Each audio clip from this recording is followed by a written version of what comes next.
시청자 여러분 안녕하십니까?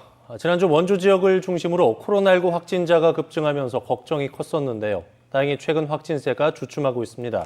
네, 하지만 감염 경로를 알 수 없는 이른바 깜깜이 확진 사례가 잇따르면서 안심할 수 없는 상황입니다.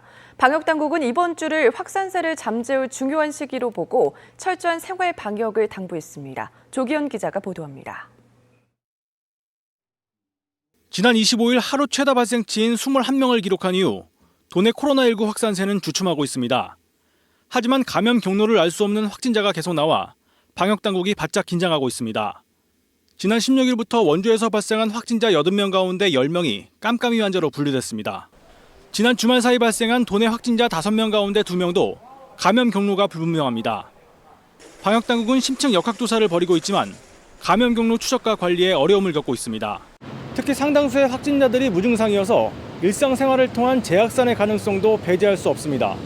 방역당국은 이번 주를 재확산 여부를 가를 고비로 보고 있습니다.